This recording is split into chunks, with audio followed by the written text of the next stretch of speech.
deep learning in Python. Okay. Okay.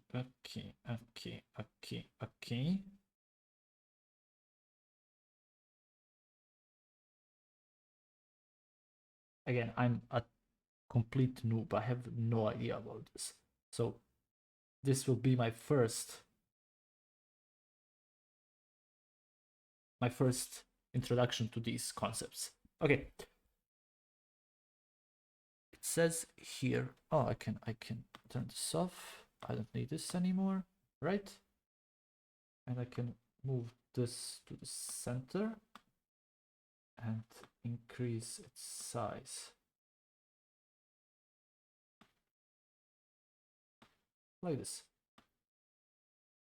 And once I start coding again, I'll take it off for a lower size or whatever. But for now, I think I'm alright. So first of all, deep learning itself. Deep learning. What does it mean?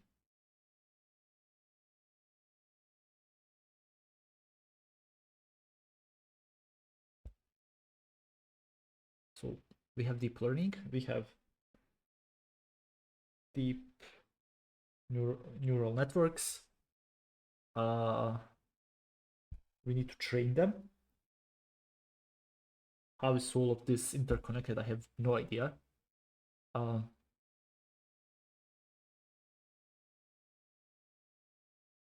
we also have most probably some NN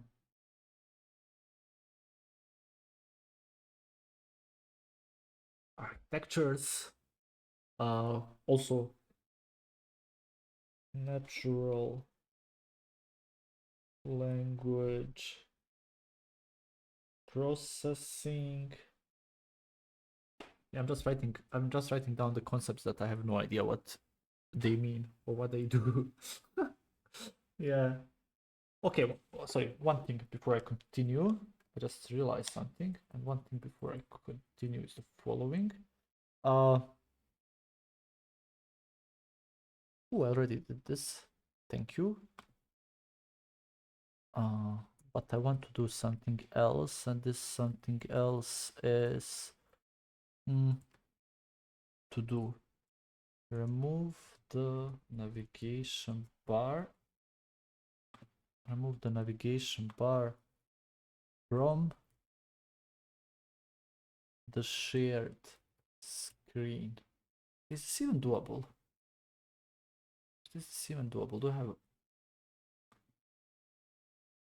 How can I remove or hide the navigation bar in Linux Ubuntu? The window navigation bar in Linux Ubuntu.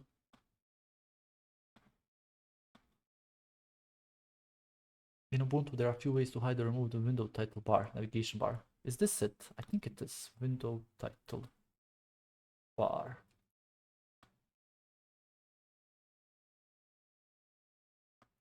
Ubuntu.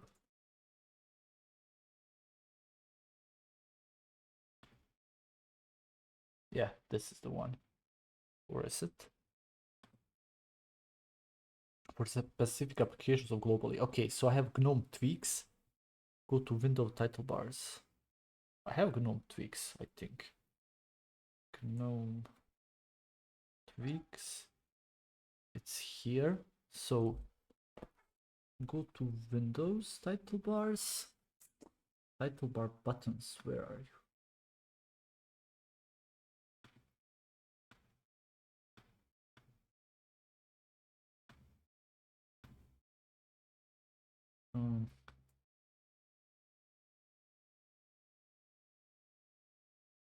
Extensions. Where's it?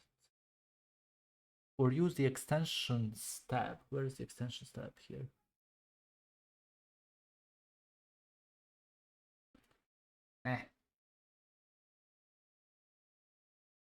Use some window manager extension for GNOME for specific applications, which hides the type of bar temporarily.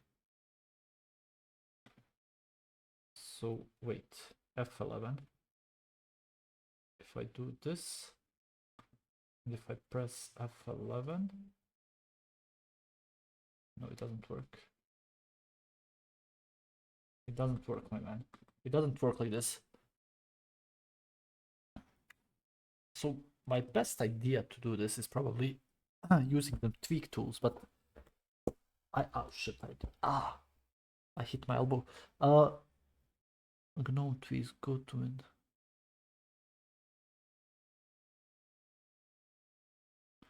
Or use the extensions tab, but how?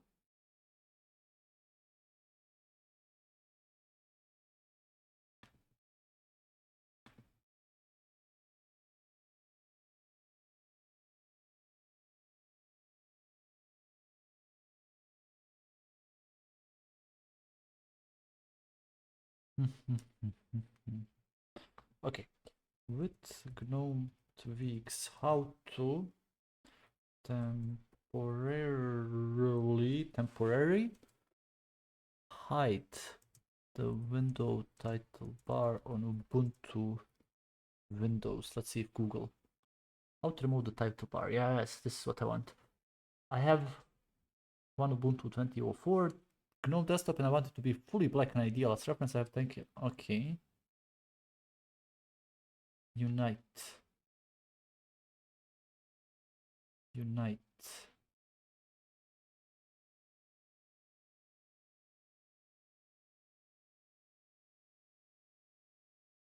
Unite. Okay. Try the Unite extension.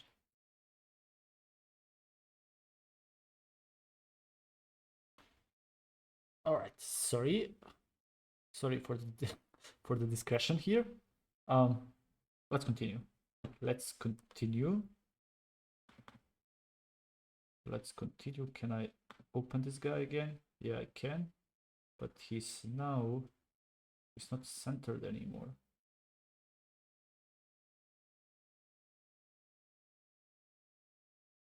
Now he is. Okay.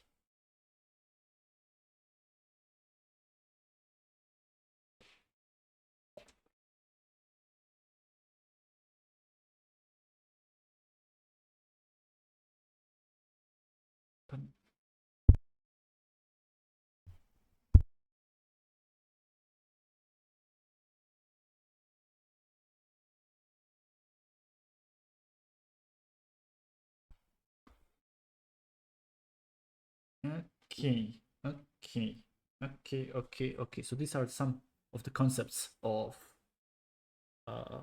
deep learning. Things that I have no idea what they are, what they mean, or anything. So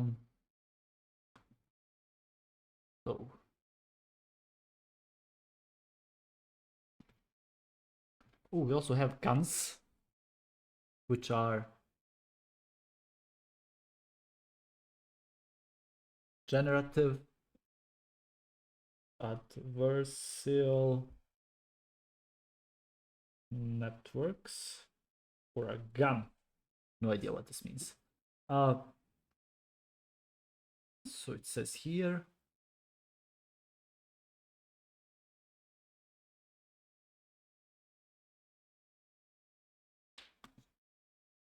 what this book covers. Okay.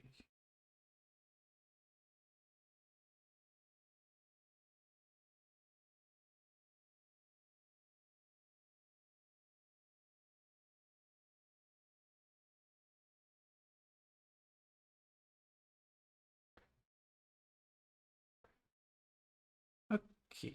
So.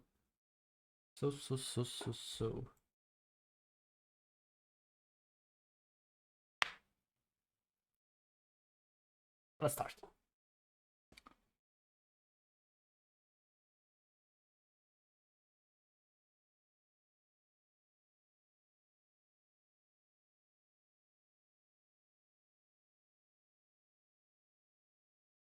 let's start. I'm learning machine learning. So I'm learning machine learning.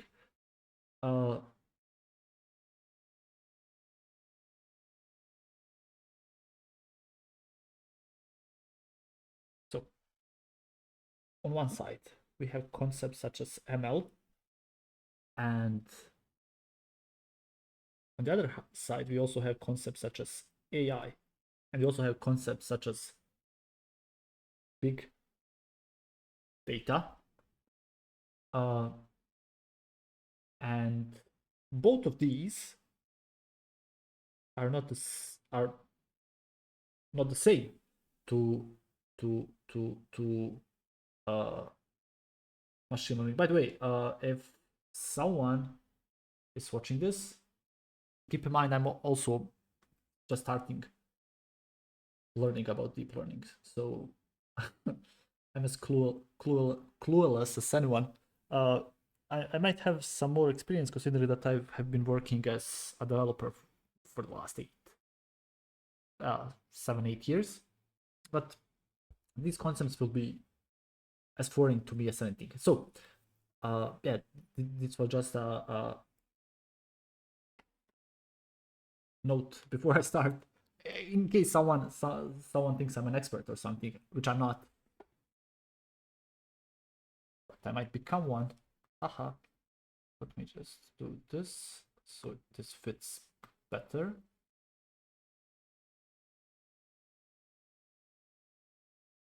On the screen, I think that's okay. I have no idea. It doesn't bother me much that isn't centered. Okay, so big data.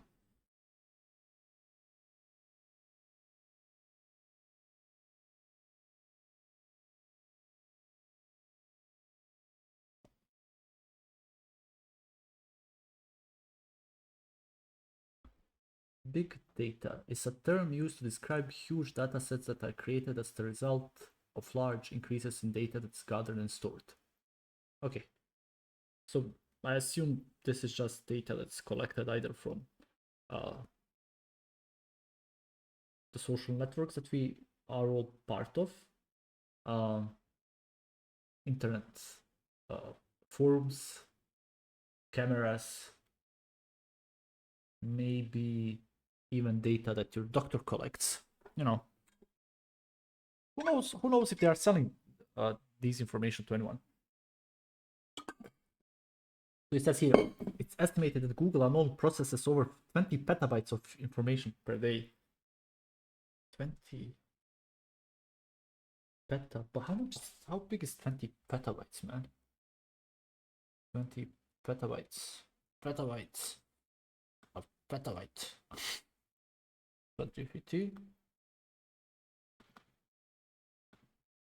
How? Oh, sorry. Let me just hide this for now. How big is 20 petabytes? 20 petabytes is a massive amount of data. To put it into perspective in bytes, 20 petabytes is equal to 20,000 terabytes or 20 million gigabytes. 20 petabytes could store around 6.8 billion hours of HD video. If you watch these non-stop, it would take you over 770 years to watch everything. If a typical high quality photo is around 5 megabytes, 20 petabytes could store approximately. Wow.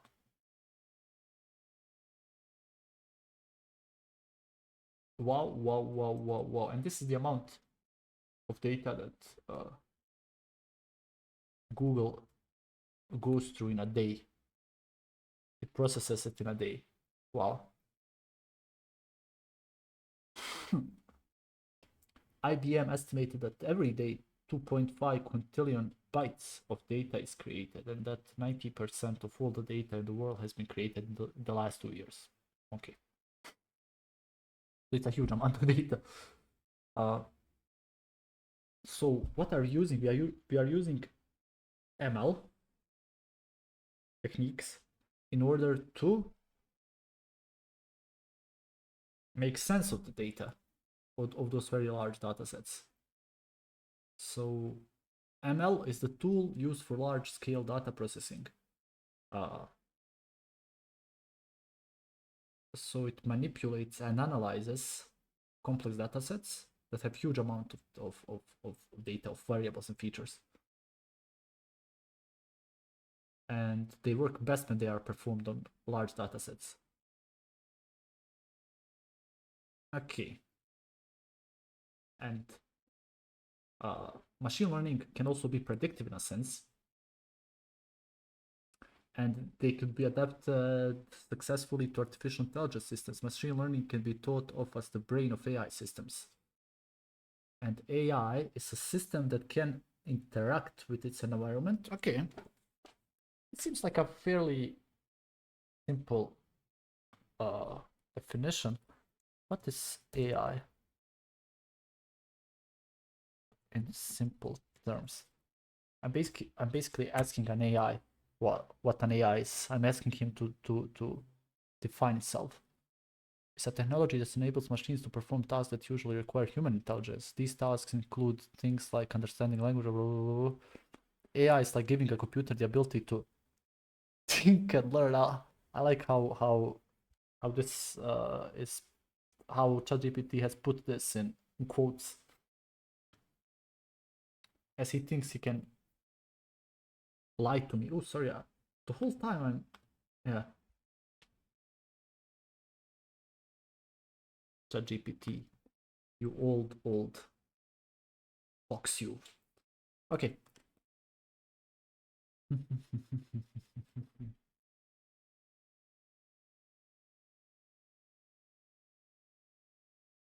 So machine learning is the brain for the machine, which analyzes data received through its sensors or environment in order to get an appropriate answer.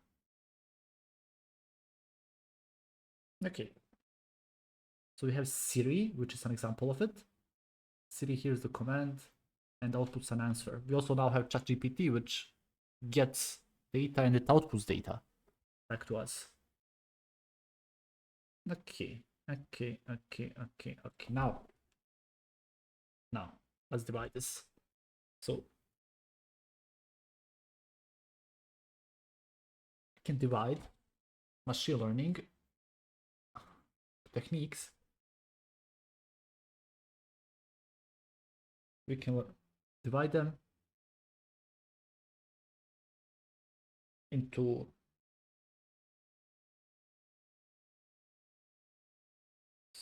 supervised,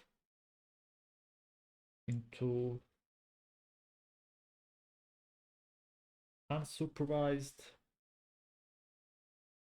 and into reinforced learning.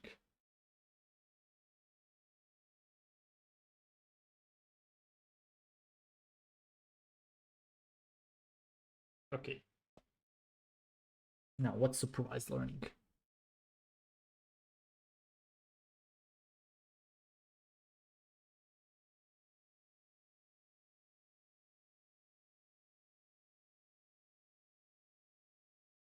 So what's supervised learning?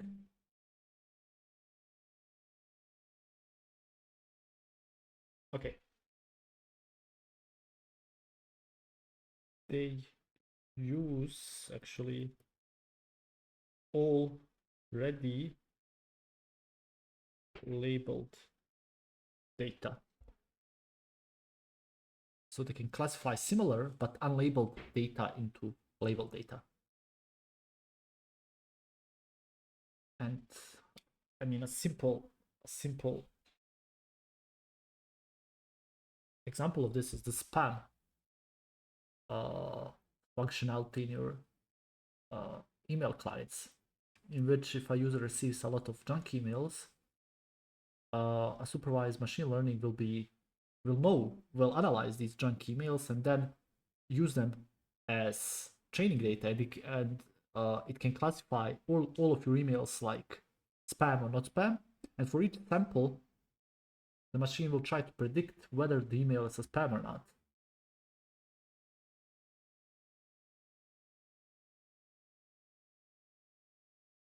And if it And if it makes a mistake, it will adjust its parameters in such a way that the next time it encounters a sample, it will classify it correctly. And if it gets correctly, then the parameters will stay the same. Okay. So for spam, we only have two classes. We have either true or false for whether it's spam or not.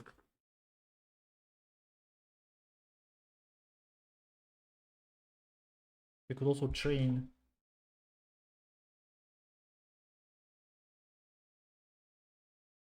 an algorithm to see what root it is. Okay.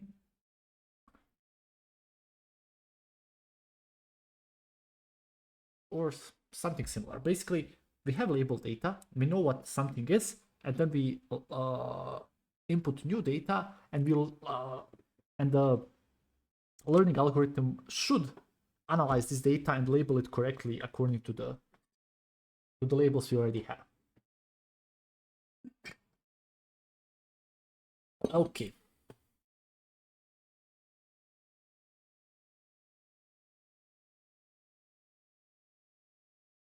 One way to think of supervised learning is to imagine we are building a function defined over a dataset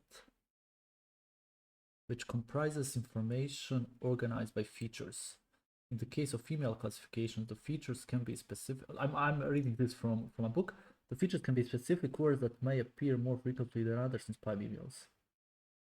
Okay, if someone uses sex-related words, that should classify someone as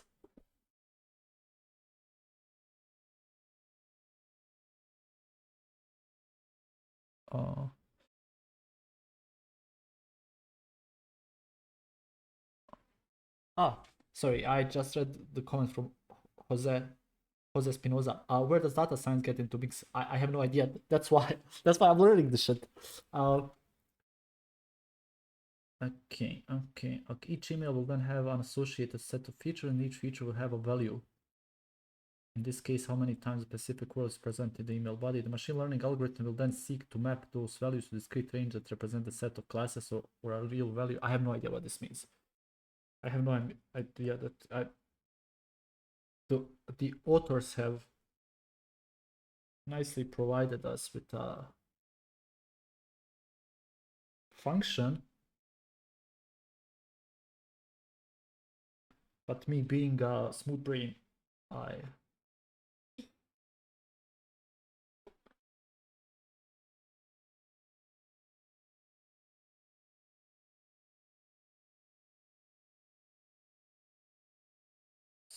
have no idea what this means. Well,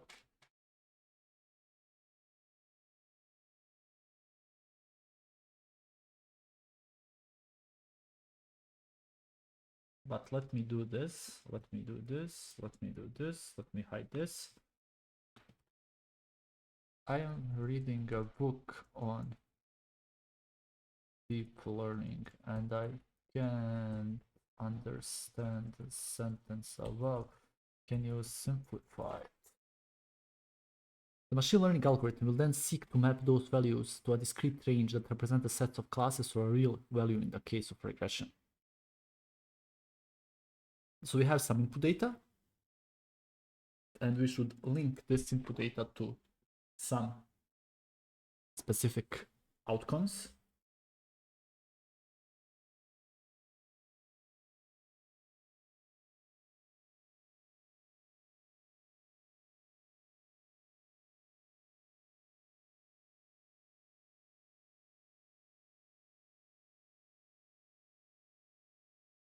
All right, to some specific outcomes.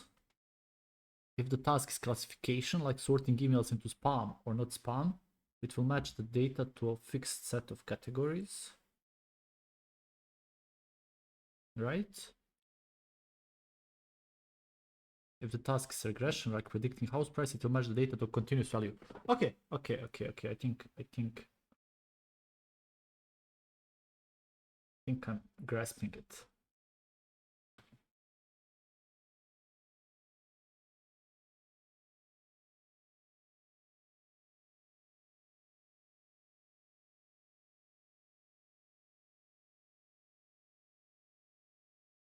Okay, one example of supervised learning is the classification of digits that are handwritten. So we have a set of images that represent 0 to 9, and the machine learning algorithm will try to classify each image in one of the 10 classes, where each class corresponds to one of the 10 digits. Each image is 28 by 28 pixels in size, and each pixel is a feature, and the algorithm will use a 784 dimensional feature space to classify the digits. So it is 28 by 28, so it's what's 4,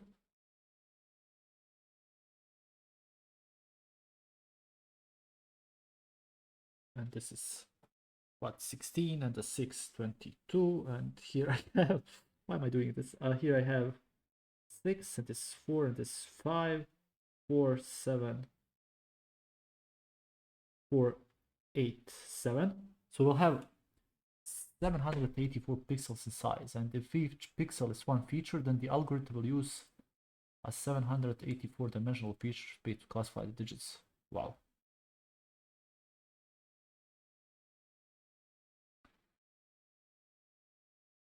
Okay, let's create a new one. So now, these are some of the most popular classical supervised algorithms.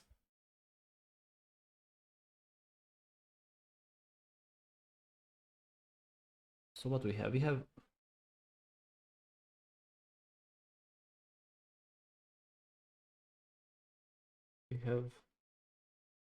linear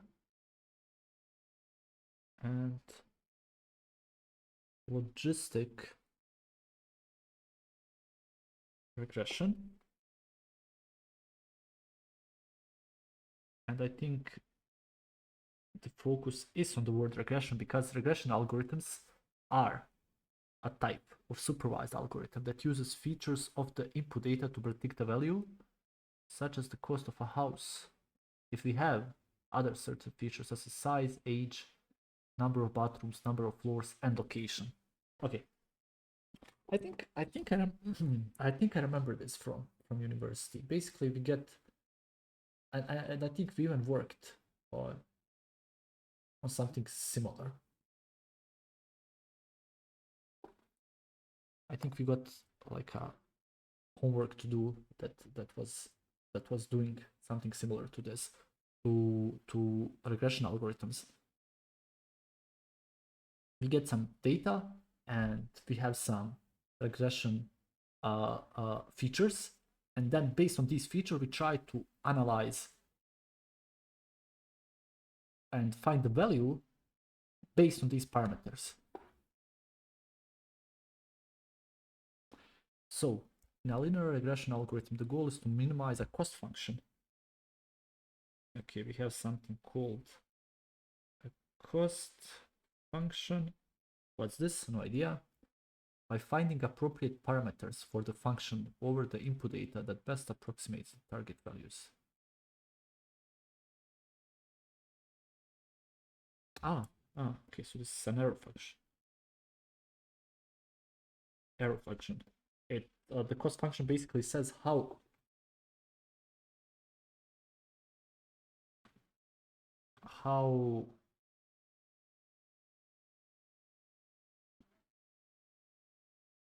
cost function basically says how close we are, or how far away from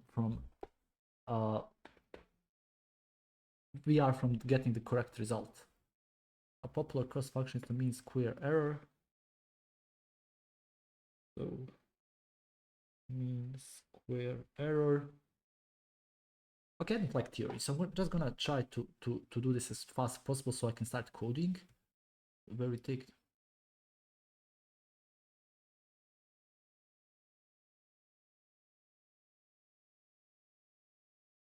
say we have a 100 square meter house and it was built 25 years ago and it has 3 bathrooms and 2 floors. And the city is divided into 10 different neighborhoods, which will denote with integers from 1 to 10.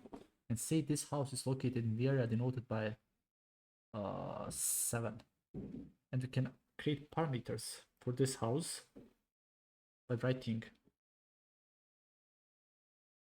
100, which is the size of the house, 25, which is the age, 3 bedrooms, 2 floors, area 7.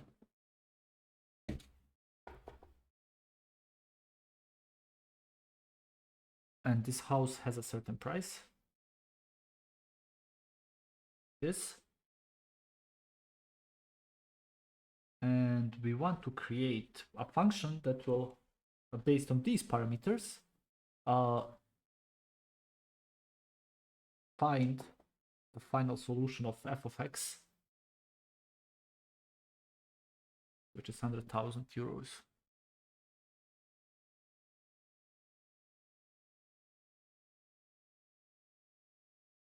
So what we need to find, okay, now the math comes here. I need to find a vector of weights. V1, V2, V3, V4, and V5, such as the dot product of the vectors. Like, first of all, a couple of questions. What is a dot product of vectors? The dot product of two vectors is a way to multiply them together to get a single number, a scalar, not a new vector. It's calculated by multiplying each pair of corresponding components of the vectors and then adding those products together. Okay, so I have A.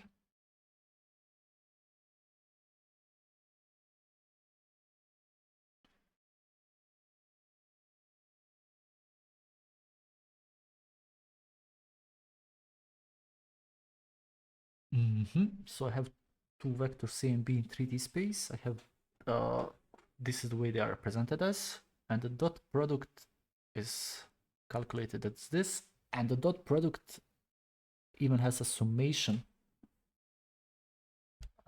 formula.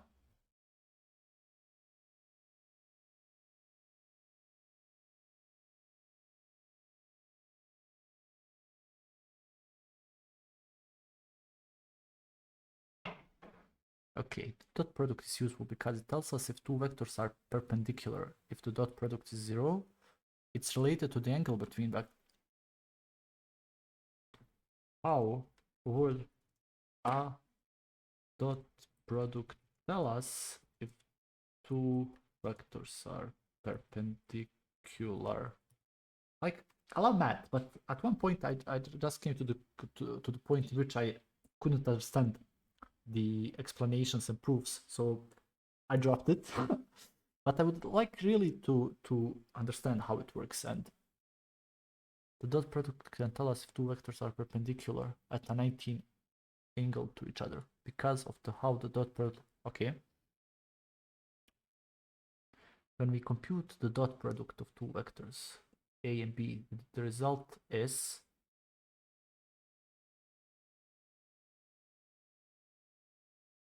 but again, how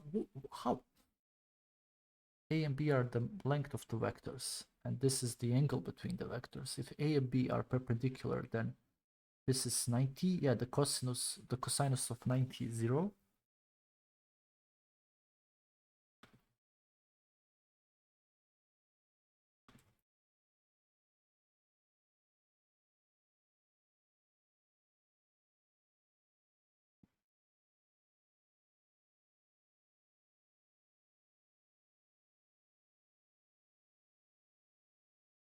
Okay, what are magnitudes?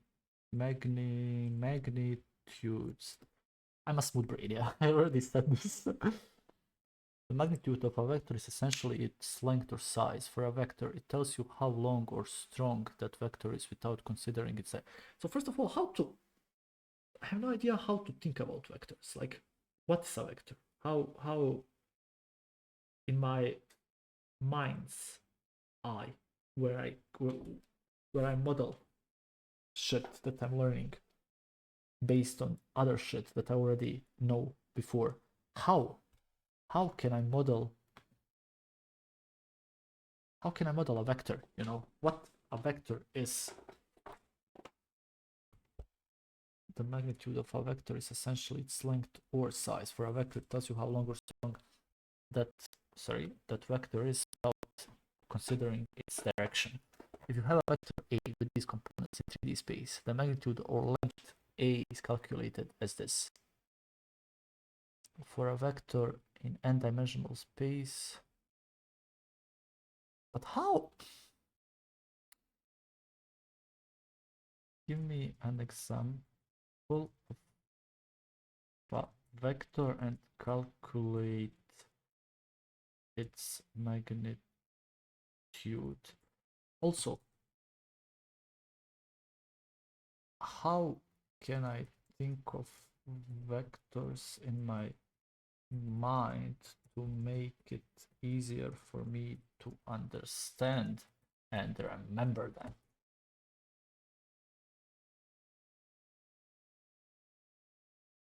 Suppose we have a vector with components. So this is a 2D vector, meaning it lies on a flat plane and points in a certain direction. To find its magnitude A, we use this formula.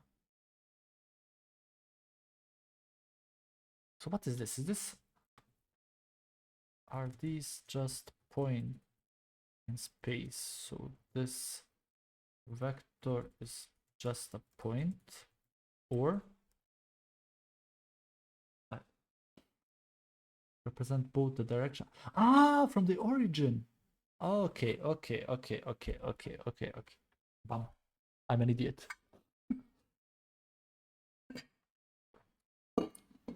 I'm a smooth brain. I'm gonna change my cover on.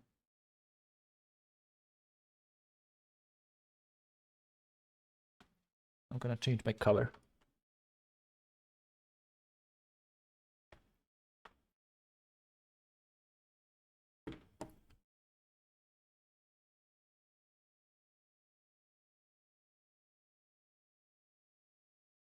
So let's do the vectors again. We have a vector A with components. These components. And this is a 2D vector, meaning it lies on a flat plane and points in a certain direction. To find its magnitude A, we use this formula.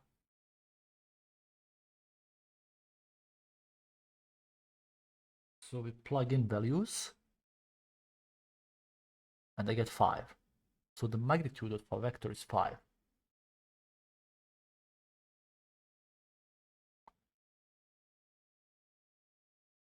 So the vectors are arrows. The direction of the arrow shows where the vector is pointing, while the length of the arrow represents how strong or long it is. But wait, I'm such a nimble. I'm such an idiot. Wait, this makes sense.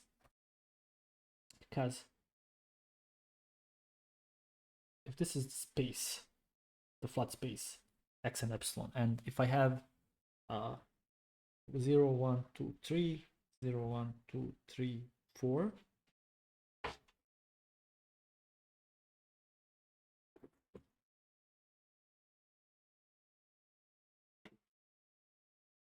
and this is the point.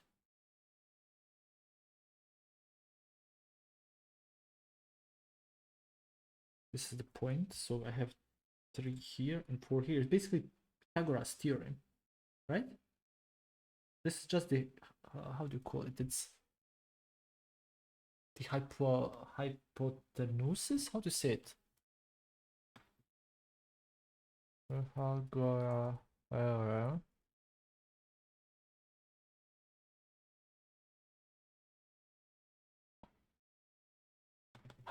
hypotenuse. How do you say hypotenuse? Hypotenuse.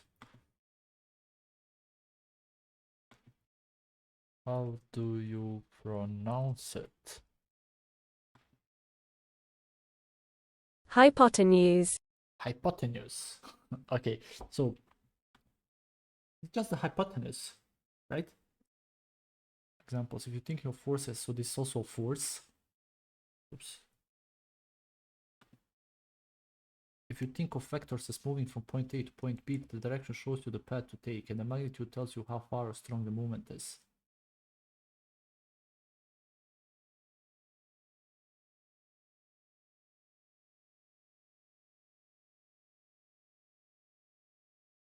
Okay.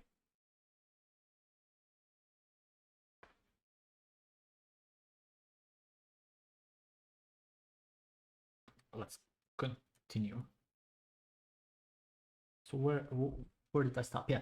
So I have these vectors with this amount of data that I wanted to find a vector of weight.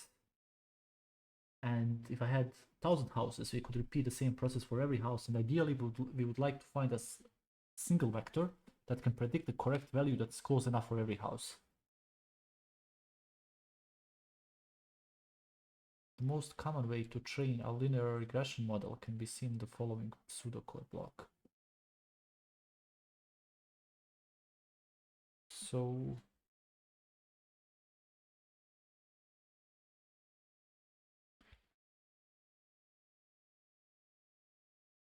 I can initialize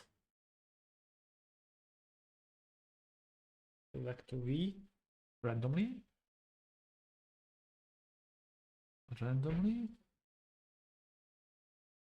and then I set up the cost function to 0. And then for every sample target pair, xi, pi,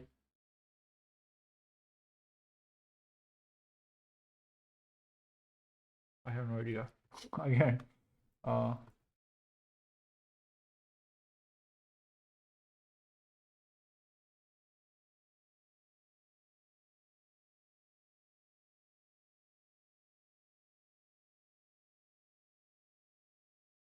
so here it says we iterate over the training data to compute the cost function. Once we know the value of the cost function, we'll use the gradient descent algorithm to update v. To do this, there are so many things that I hear the first time in my life.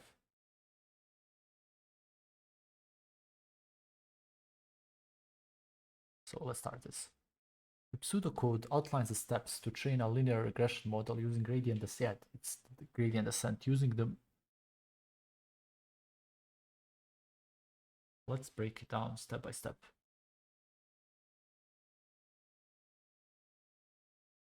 Okay, I think I'm also done here with this one. Sorry.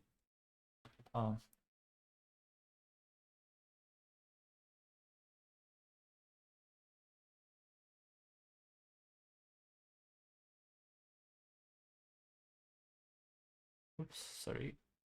Okay, so initialize the weights. So this is a vector. V is a vector of weights that represents the parameters of your linear regression model.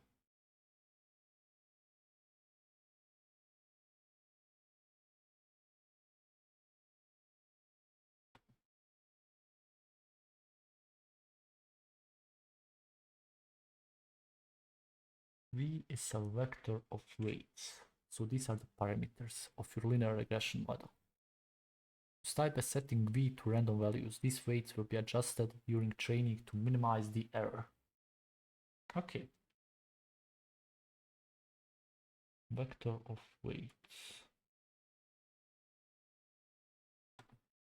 The training process will repeat until the MSI falls below a specific threshold, indicate that the model has learned well enough. So E is the sum of the cost of the errors for each sample in the training set, which will be calculated in each iteration of the loop. Okay, calculate the error for each sample in the training set. So for each input target pair, so this is the input feature of the ith sample, and this is the actual target value for the ith sample, which here is the actual price of the house. In this step, you add square.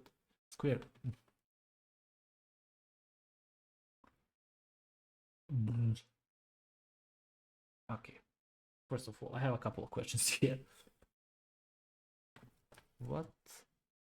I have a couple of questions.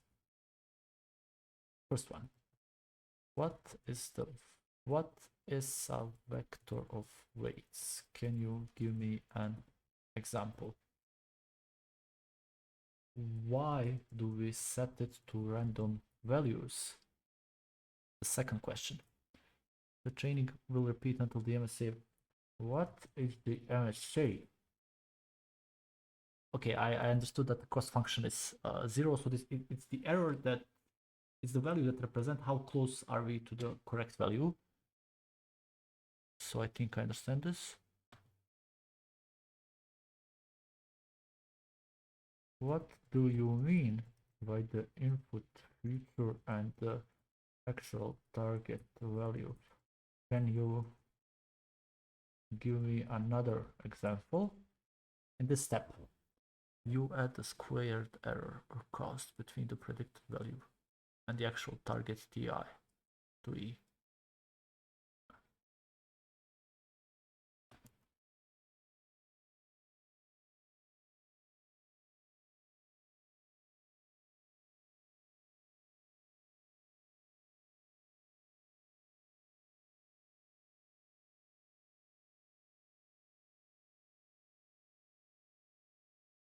Okay. I hope I understand now. So let me try to write this. In the context of a linear regression model, a weight is a parameter that tells us how much each input feature contributes to the final.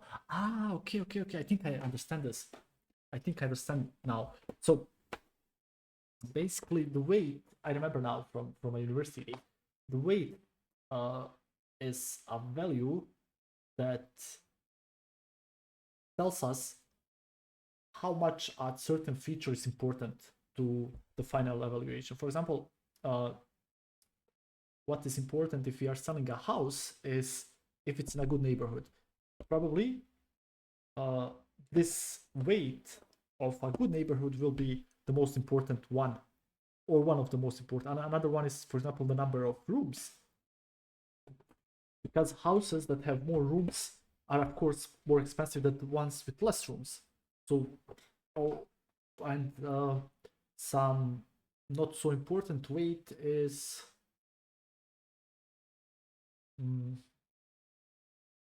I don't know, if when was the last time the house got painted. I mean, it's important, you know. Some people would like to move it to a freshly painted house, but it's not the most critical thing. So the weight for this input feature is pretty low compared to the others. When we talk about a vector of weights, we mean a collection of these weights. Okay, we want to predict a price of the house based on two features. We have size. Okay, let's try to do this. Let's say I'm trying to sell a house and I have size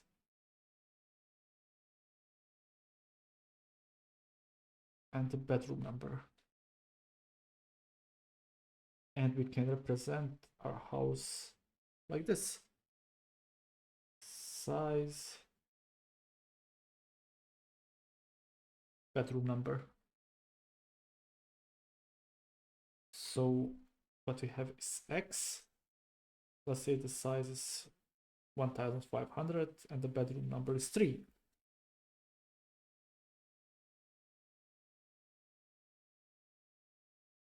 So our weight vector, V, would have two weights.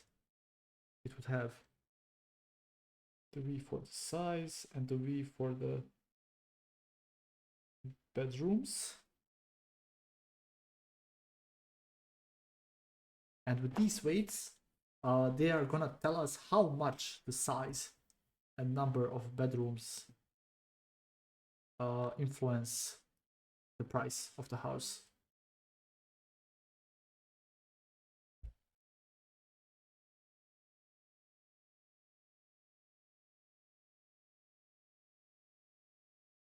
Right. To begin training, we set these weights to random values. Ah, yeah, that's why we set them to random values, because we haven't yet learned what the values work best. And as we train, we adjust these weights so the model learns the optimal values that minimize the error in our prediction. And now, what is MSI? Mean squared error. Mean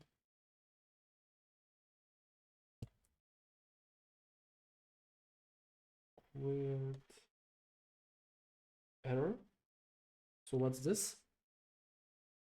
It's a metric used to measure how well our model's predictions match the actual values in our training data. For each training example, we calculate the difference between the predicted value and the actual value. So, okay, so if the house that has the size 1500 and has 3 bedrooms is worth 100,000 euros. So next time when we try to find a house that is like this, we are predicting based on something, and we are predicting based on those weights that we will define for this. And the formula that actually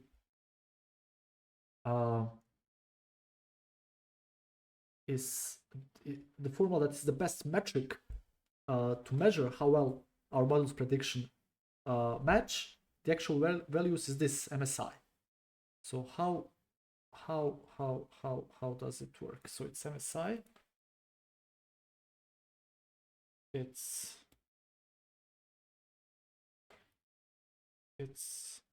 MSI.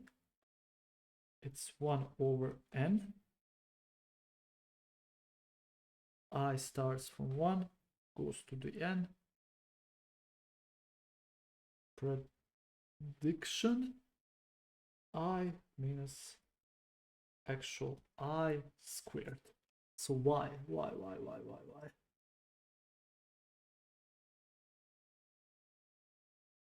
Okay, so let's do this.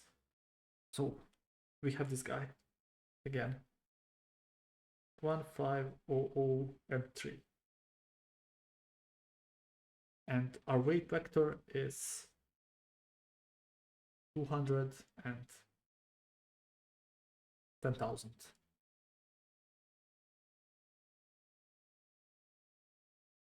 So we can predict the price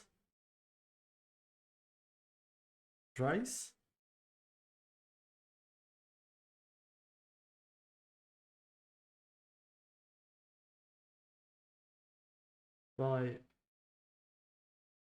using a linear equation in which I'm gonna multiply 200 by 1500 and add 10,000 by 3. So it's like what, 300,000 plus 30,000, 330,000.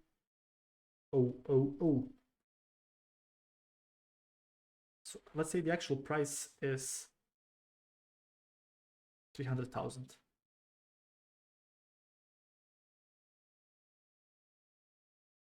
And so I do 330,000 minus 300,000, and it's 300,000 squared.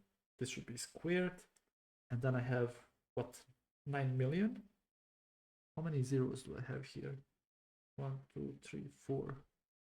How many zeros should I have? 8? 1, 2, 3, 4, probably 8. 4, 5, 6, 7, 8. So if we had multiple houses, we'd sum up all the errors and divide by the number of samples to get the MSI. So, and divide by the numbers of samples.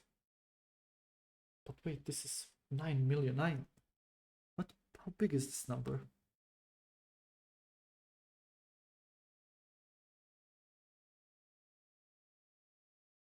Okay.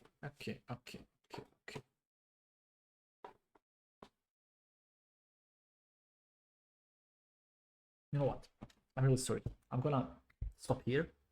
Wow, I've been going at it for 2 hours, so I'm just gonna stop here and I'm gonna continue. I'm really interested in how this works. It's really interesting to me, but I'm gonna continue another time. So thank you all for watching this, and I hope to see you the next time. Yeah, I just wanted to mention I have 92 subscribers now, so anyone watching, thank you. And I don't know, in the end, I'm just learning stuff, and if someone finds this interesting, because